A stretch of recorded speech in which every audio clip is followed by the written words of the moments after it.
Okay, truth number 16. Temptation is a winnable battle.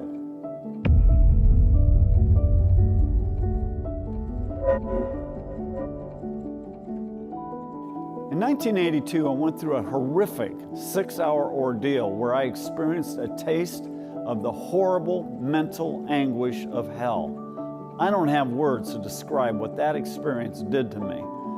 I was an arrogant, violent cop, full of pride, full of perversion, full of myself. I was miserable and angry. Then I had a run-in with the Almighty that devastated me and humbled me before the Lord. After going through that grueling experience, I could not imagine ever returning to my sexual sin. Yet 3 weeks later, I was sitting in my apartment one morning and the old sexual temptations once again overcame me.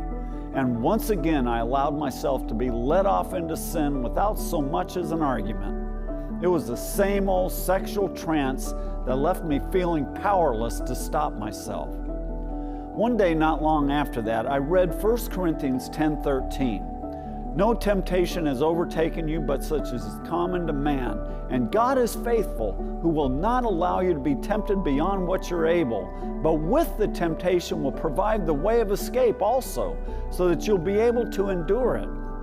This verse really stumbled me because it didn't seem to line up with my experience.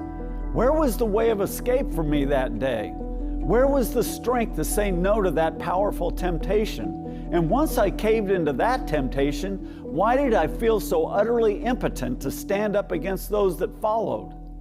It was years later that I came to understand that to see the truth of this verse, you must read it in its context. That begins at the end of chapter 9.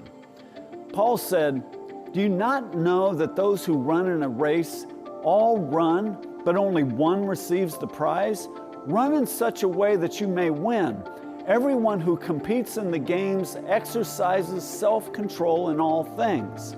He went on to say, "I discipline my body and make it my slave so that after I have preached to others, I myself will not be disqualified." Paul was describing to these Corinthian Christians the disciplined life he led. He was letting them know that even he could be destroyed if he didn't maintain control over his carnal nature.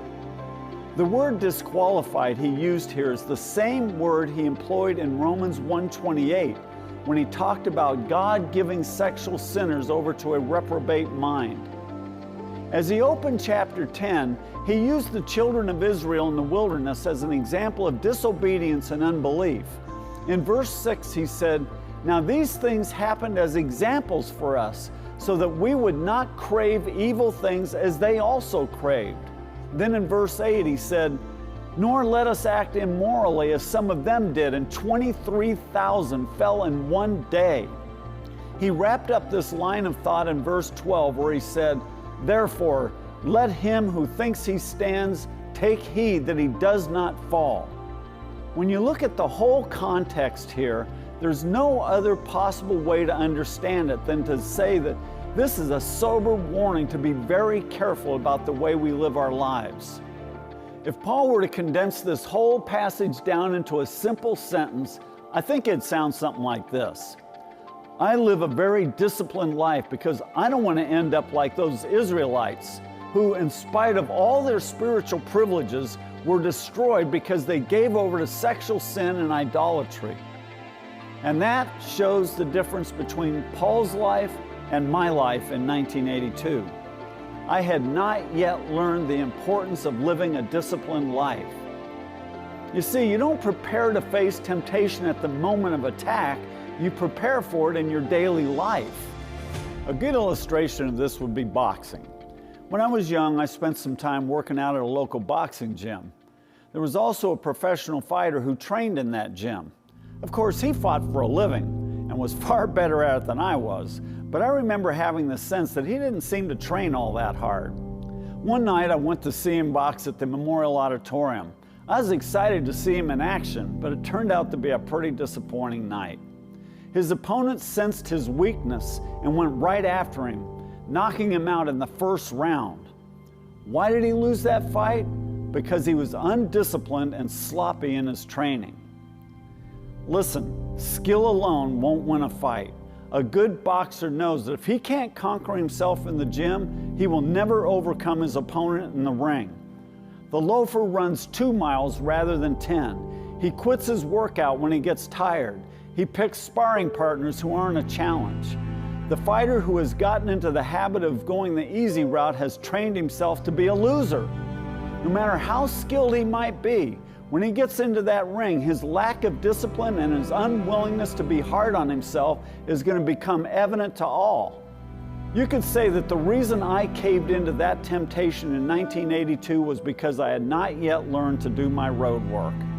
And when you think about sexual addiction, you could really say that it's nothing more than a string of lost fights with temptation.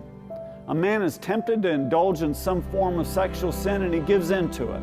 Then he's tempted again and gives in again.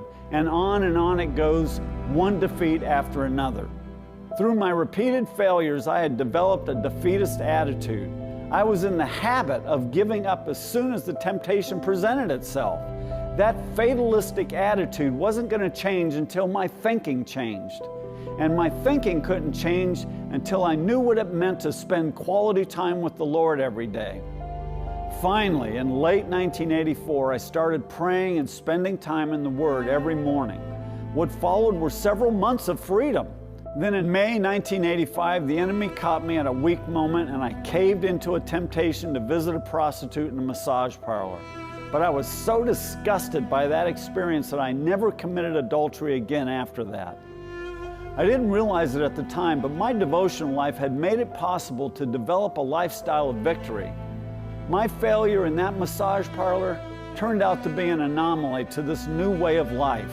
It wasn't until later that I made the connection between my newly found freedom and my growing relationship with the Lord. Listen, temptations are as much a part of the Christian life as going to church. In fact, they're a necessary element to our probationary time on earth. This world is a testing ground to see if we will choose to live for God or for self.